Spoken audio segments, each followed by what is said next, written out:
Biblioteca de Bolso, uma conversa informal a três sobre a relação que estabelecemos com os livros. Uma ideia original de Inês Bernardo E José Mário Silva. Bem-vindos ao Biblioteca de Bolso, um podcast sobre livros, sobre o que eles nos fazem e o que fazemos com eles.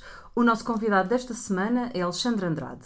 Professor no Departamento de Física da Faculdade de Ciências de Lisboa, estreou-se na ficção com o romance Benoni, em 1997, depois de ter colaborado durante muitos e bons anos no suplemento DN Jovem do Diário de Notícias. Sem alardes, quase sempre em editoras pequenas ou já extintas, publicou, entretanto, mais uns quantos preciosíssimos livros, recolhas de contos, outro romance, Aqui Vem o Sol, de 2005, uma peça de teatro e, já este ano, uma noveleta urbana, O Leão de Belfort. Mantém há muitos anos um blog de culto que em tempos ostentava como cor de fundo um carismático verde alface, o lendário Um Blog sobre Kleist.blogspot.pt. Podem também encontrá-lo no Facebook, partilhando comentários sobre a vida cotidiana, a importância dos valores republicanos e os novos sabores das melhores geladarias de Lisboa. Olá, Alexandre. Obrigada por teres aceitado o nosso convite. Olá. Olá. De propósito, este texto já estava escrito e tu no caminho, de facto, foste provar o gelado aqui no bairro. É verdade. Não falha. A fama não te livras e pelos vistos também não te livras do proveito. Eu tenho a confessar que já se escolheu uma gelataria por aquilo que tu recomendaste no Facebook. E qual é que foi? Foi a da Avero. A da Avero. Por causa da amêndoa, verificar se a amêndoa sempre era boa ou não, o sabor da amêndoa. Vale a pena. Vale a pena. Mas falando de livros, que é isso que te trouxe cá, vamos começar por um livro do século XII, um clássico da literatura medieval, que é o Perceval, o Le Conte do Graal, que em português... É Perceval ou o Conto do Graal? Ou Conto do Graal. Que é talvez uma das escolhas mais inusitadas que os nossos convidados fizeram, porque normalmente as pessoas não vão tão para trás, ou então vão mais ainda, vão para o Homero, mas a Idade Média não é geralmente um porto a que os nossos leitores cheguem. No teu caso, conta-nos como é que é a história da tua relação com este livro. Muito bem, antes de mais, olá Inês, olá Zé Mário, obrigado por me acolherem aqui. Olá ouvintes também. E a razão dessa escolha, há várias razões. A primeira das quais é, isso é comum a todas as minhas escolhas, é que é um livro que me dá imenso prazer ler. Em segundo lugar, é um livro que, ao ser lido, nos transmite a impressão de que estamos a assistir ao nascimento do conceito da ficção moderna, em particular do romance. Claro que há várias genealogias possíveis para o romance, e eu não sou a pessoa indicada para falar sobre isso, porém acho que é mais ou menos unânime que não só este livro, como também os outros romances da dita matéria da Bretanha, Távola Redonda, etc., que são uma espécie de constelação gigantesca, são dos grandes precursores da ficção, como entendemos hoje em dia. Aquela noção de personagens a quem acontecem peripécias, com objetivos, com obstáculos, tanto quanto sei, na altura foi uma coisa muito inovadora. E hoje em dia, no fundo, naturalmente de outro modo, mas é ainda a isso que assistimos em todas as formas de ficção, da mais dita elevada até à dita mais popular. São personagens com situações de conflitos, com objetivos que tentam perseguir, com informação partilhada ou por partilhar e que acaba sendo também o motor da narrativa. Tudo isso é fascinante. Perceber como aqueles elementos começaram e como, já nessa altura, estes pioneiros, em particular o Chrétien de Troyes e outros autores, muitos deles anónimos, já sabiam manejar a expectativa do leitor de forma muito hábil. E o que é que caracteriza este Perceval? O que é que o distingue? Bom, Perceval, como os outros personagens da Távola Redonda, evoluiu muito. Cada autor apresenta de maneira diferente.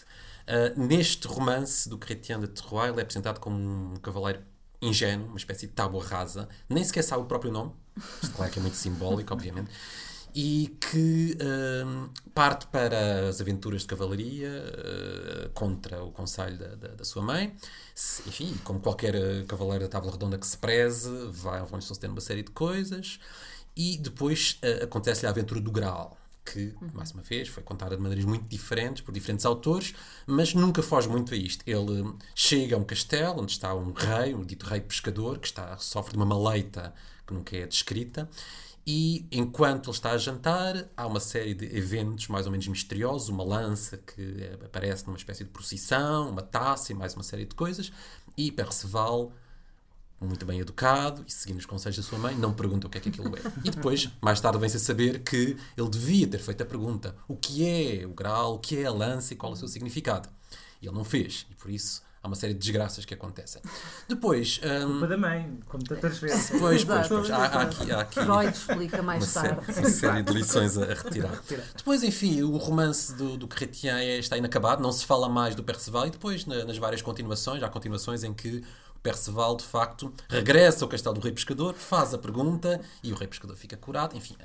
E a coisa acaba bem. E depois, em versões mais tardias, em que aparece o Graal propriamente dito, não só como uma espécie de objeto, mas também como algo que vários cavaleiros tentavam alcançar, Perceval acaba sendo um dos 3 cavaleiros a quem é dado conhecer o Graal, juntamente com Bors, enfim, o nome e a grafia variam muito, e o Galahad, filho do Lancelot, que não chegou a esse nível devido ao adultério com a Rainha Guenièvre.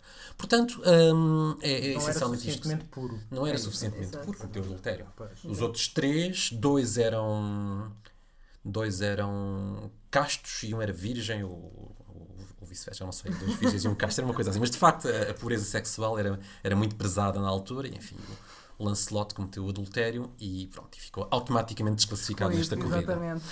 É um livro ao qual tu regressas muitas vezes, mas quando foi a primeira vez que leste este livro e que teve esse impacto de tal forma que é um livro que continua a dar-te prazer?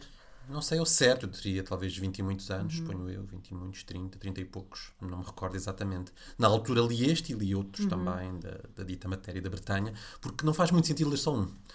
As personagens reaparecem, há textos que se completam uns aos outros, é muito interessante perceber até que ponto é que um dado autor foi buscar inspiração a outros, ou foi buscar elementos a outros, enfim, como todos sabemos, na altura o conceito de plágio e de originalidade... É um sistema narrativo. Não é? Plágio e originalidade não eram conceitos que tivessem a mesma força de hoje em dia. Enfim, roubar, levar emprestado era comum. Mas sim, é isso que tu dizes, Mário. É um sistema, é um conjunto muito grande de narrativas que não faz muito sentido retirar só uma ou duas. Tem de se ver um conjunto. Já tinhas lido sobre a matéria de Bretanha antes, ou não? Coisas muito vagas. Mas foi aí que começou essa paixão e começaste então a ler mais sobre o assunto. Sim, mas é preciso dizer que não sou um especialista. Li umas coisas, li alguns textos também críticos, mas uma coisa bastante modesta. Em francês. Essencialmente em francês. A grande parte dos livros relevantes estão em francês, há outros em inglês. Mas sim, li essencialmente em francês. E alguma vez te sentiste tentado em fazeres tu uma possível continuação da história do Perceval? Como narrador, como ficcionista? Não só do Perceval, eu estou a escrever uma ficção que consiste em, no fundo, transplantar vários cavaleiros da Távola Redonda para a Lisboa contemporânea. Portanto, isso está a acontecer. Um belo projeto. E tu também te interessa as adaptações, não há muitas, mas há as adaptações cinematográficas que foram feitas desta história em particular e também das histórias da Sim, Redonda, etc. conheço a do Romer, Perceval de Galois, e não conheço muito mais. Não, estava aqui a tentar puxar também pela tua faceta de cinéfilo, que foi. Não dava para referir tudo, mas também escreves sobre cinema. É verdade. Em vários lugares, também é o Cinel. É um blog de que sou coautor chamado Cinéfilo Preguiçoso, que se estiverem interessados, ponham Cinéfilo Preguiçoso no Google e o Google acho que vos leva até lá. Qualquer projeto que implique preguiça, eu acho que é um projeto válido. E logo bem sucedido à partida, Sim, não é? sim. Queres passar já para o segundo livro? Passamos para o segundo livro, O Mestre e Margarita, ou Margarita e o Mestre, dependendo da tradução das traduções portuguesas, de Mikhail Bulgakov. Passamos agora para muitos séculos à frente, Um universo completamente diferente.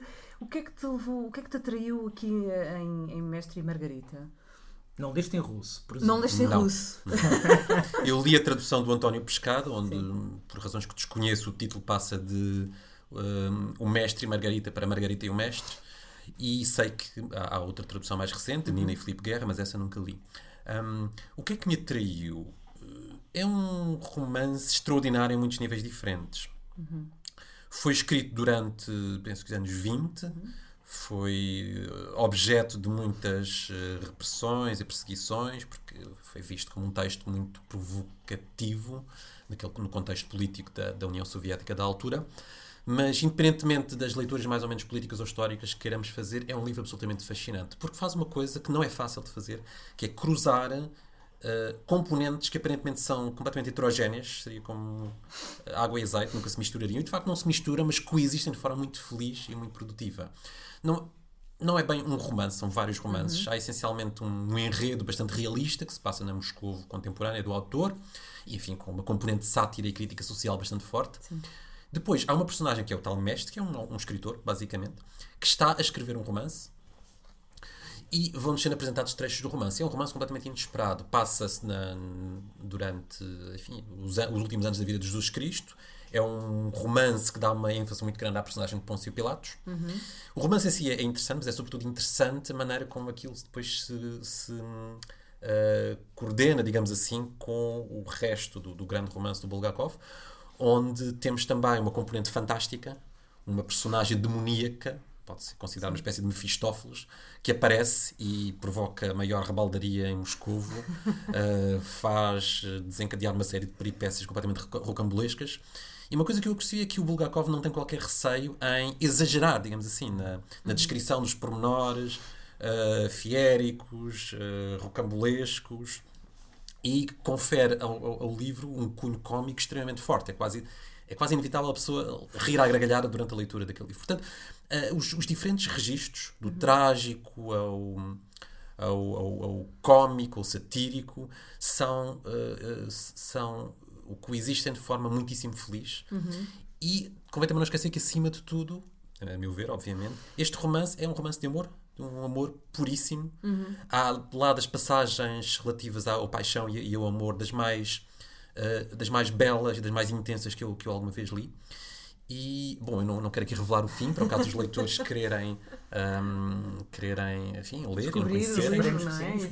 Mas o final é um final que ainda reforça mais esta componente de beleza lírica, completamente, não digo completamente inesperada, mas que se calhar o leitor que atravessou todas aquelas aventuras com personagens mais ou menos cómicas, o diabo em Moscovo, um gato também mais ou menos demoníaco que prega as partidas mais incríveis, o leitor não estaria à espera de um final tão puramente lírico, que eu acho que é bastante inesperado. E como escritor, como é que tu olhas, porque no fundo há uma maquinaria romanesca, que tu já explicaste e bastante bem, mas que tem grandes contrastes e articulações entre histórias muito diferentes, etc. Como espectador, que também está sempre a pensar nos livros que vai escrever e nas histórias que vai escrever, como é que aprendeste alguma coisa com o livro? Ou eu não diria que aprendi alguma coisa. Eu não tenho muito talento para retirar aconselhamentos, ensinamentos, dicas mais ou menos concretas daquilo que leio. Mas espero que, enfim, em fundo, fique alguma coisa que eu aproveite. Até porque não é um livro muito... Se calhar não é um livro ideal para se aprender sobre técnica, porque não é feito nenhum trabalho muito sofisticado por parte do autor de tentar coordenar as diferentes componentes. Ou se esse trabalho existe, fica mais ou menos invisível. Essencialmente parece que as componentes são justapostas e funcionam bem porque ele escreve de forma maravilhosamente boa. Mas não parece haver ali nenhum trabalho muito intenso, muito rico, muito sofisticado de articulação das componentes. Se calhar há outros onde a arquitetura se vê melhor, ali eu acho que tudo se funde de forma muito boa e se calhar isso é a maior marca do talento do autor. Não me expliquei muito bem. Era mais no sentido de este livro há livros que são muito lineares. O autor escreve, sofre as influências da época, etc., e conclui o seu trabalho. Neste caso, e tu também já afloraste isto, foi um livro em que ele sentiu não só dificuldades por causa das perseguições, do regime, etc., mas o próprio processo de escrita foi muito moroso, feito de... Ele chegou a queimar, a dada altura, o manuscrito, recomeçou, voltou para trás, fez de outra maneira, acrescentou. Portanto, o próprio método de escrita do romance foi ele muito acidentado. Foi ele próprio muito acidentado. A ti interessa-te... e não me refiro só a este do Bulgakov, mas a outros romances, interessa-te perceber as vicissitudes que o escritor teve que atravessar para conseguir escrever o livro? Ou é-te completamente indiferente? Interessa-te só o texto, como ele é? Não me é completamente indiferente, mas não é algo que eu acho necessário. Por vezes, quase acidentalmente, fica a saber que o autor tal teve as vicissitudes maiores ou menores para completar um dado livro. Isso interessa-me, mas não interfere com a minha capacidade de desfrutar o livro. Acho que um bom autor consegue fazer desaparecer essas marcas, ou então, se quiser que essas marcas apareçam, é deliberado, não é devido a falta de jeito, é porque ele ou ela quis mesmo deixar ali a arquitetura, os andaimes, e há muitos exemplos disso. Não tens a curiosidade aquela de ir conhecer a vida do autor, a biografia? Sim, isso sim, porque ao contrário de certas pessoas eu acho que isso é importante. Acho que é ingênuo pensar que um autor escreveu um dado livro apenas e só porque decidiu, de forma completamente independente das condições sociais, das condições de vida. E, portanto, eu gosto de saber quais eram as condições, qual era a situação da vida do escritor, e isso interessa-me muito. Acho que se aprende imenso, aliás. Desde que a pessoa não vá ao extremo de pensar que é tudo fruto da biografia. Exato. E este foi um livro cheio de acidentes e de acidentes de percurso, até não fica também essa curiosidade de saber qual seria o primeiro rascunho, porque o primeiro manuscrito desapareceu foi queimado. O livro é terminado pela mulher dele depois da morte dele, quer dizer, até que ponto é que houve aqui interferência externa ou não? O livro poderia ser completamente diferente, mas é o que é. Para o leitor, o que interessa é o que existe, é o que ele é. Não sei os pormenores, não sei até que ponto é que a intervenção de terceiros terá sido maior ou menor, desconheço, muito sinceramente nunca aprofundei. Vamos passar então para o terceiro livro.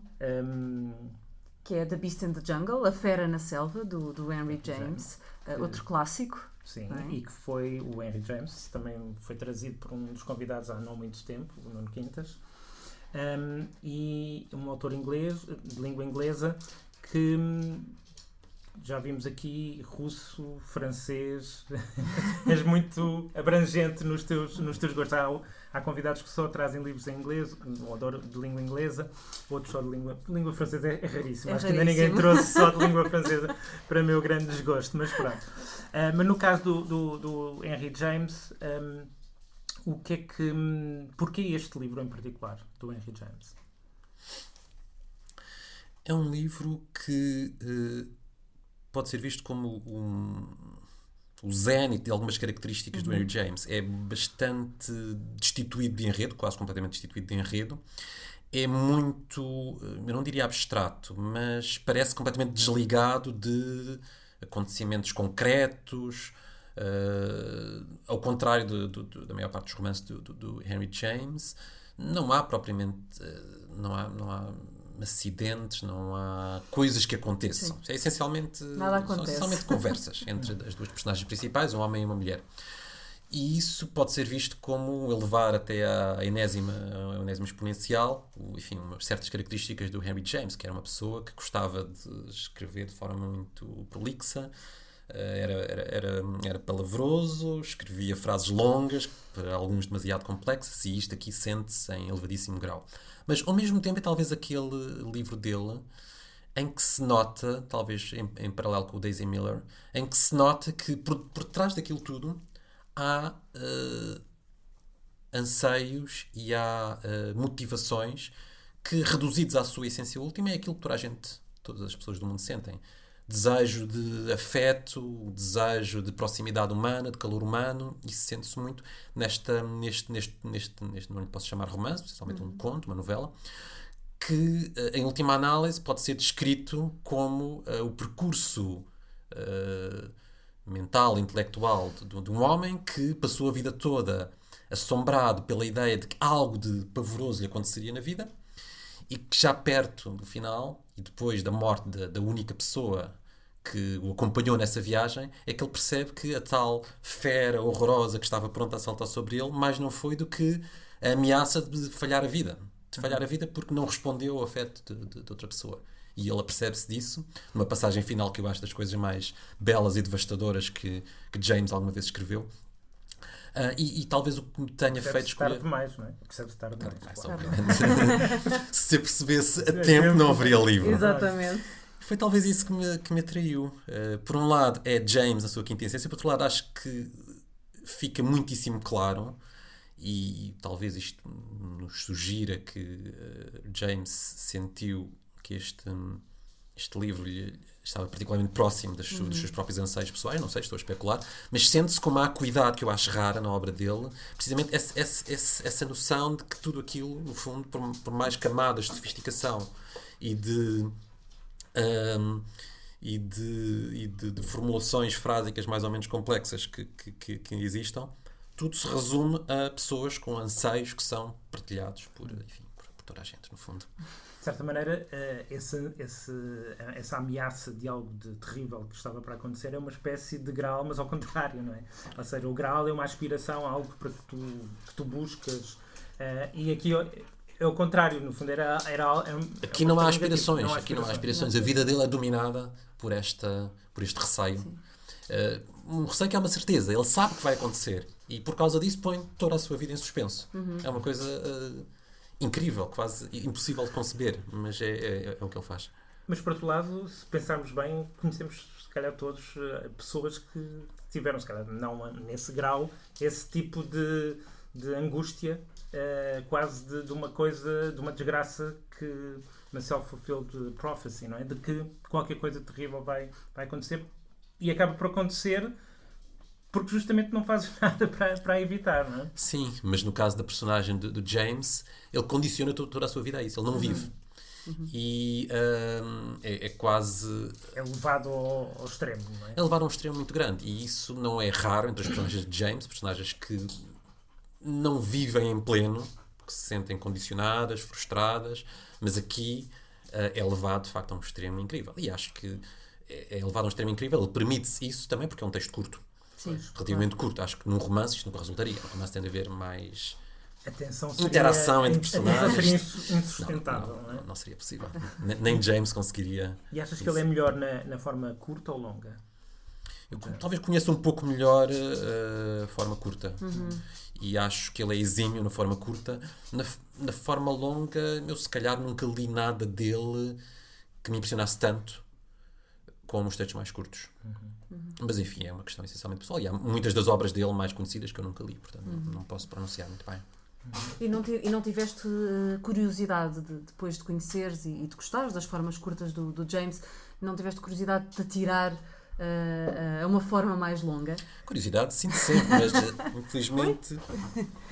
infelizmente o tempo não chega para tudo e a pessoa tem de fazer escolhas e ler um livro como o Golden Ball ou outros do James, que estão de facto na lista de espera há bastante tempo, exige alguma predisposição que eu nem sempre tenho, mas enfim, há de chegar à altura. Portanto, estão na pilha dos livros a ler, estão não na é? pilha dos livros a ler, exatamente. E que livros é que estão no topo dessa lista? Aqueles que tens mais urgência em ler? Não te vou dizer nenhum. Pela simples razão que não há assim nenhum de que eu diga agora tem de ser este, seguir. Às vezes acabo por decidir qual é o livro que vou seguir devido a uma casa, qualquer coisa que leio, qualquer coisa que escuto na televisão e que vai ser, pronto, agora vai ser este que está ali à espera há 3 ou 4 anos, mas não tenho assim nenhuns que sejam especialmente prioritários. Não há nada que entre na pilha assim diretamente para o topo. É raro. Este Beast in the Jungle também foi um livro que leste já depois de adulto, e daí o impacto? Ou... Tenho a impressão que o terei lido também, alguns entre os 20 e muitos 30. Não trouxeste uma leitura juvenil. Uma leitura juvenil, não é? Pensei em trazer os Beckett, que durante algum tempo foram os livros que eu preferi, e esses li na sua maioria com uma idade um bocadinho mais tenra, como se costuma dizer, mas, enfim, só podia escolher 3, mas estes são muito maus, obrigaram-me a escolher, e portanto, o Beckett saltou. Fica para a próxima vez. Fica para a próxima. Para o teu regresso. Exatamente, para o teu regresso. Esta fera na selva não te assombrou então? Porque eu penso que isto tem todos os elementos para assombrar um adolescente. Esta iminência de algo grandioso que nós pressentimos que pode acontecer e portanto temos de esperar que aconteça ou nos preparamos para que aconteça? Não, eu acho que o livro ideal para assombrar adolescentes é A Volta do Parafuso, do James. Não confundamos as coisas.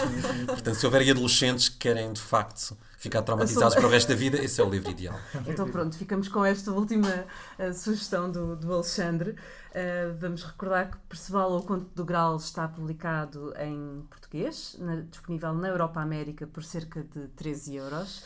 O Mestre e Margarita, ou Margarita e o Mestre, dependendo das traduções, de Mikhail Bulgakov, está disponível na editorial Presença, traduzido por Nina e Filipe Guerra, e na Relógio d'Água, uma edição revista pelo António Pescada. Em ambas as casas editoriais os preços rondam os 16€.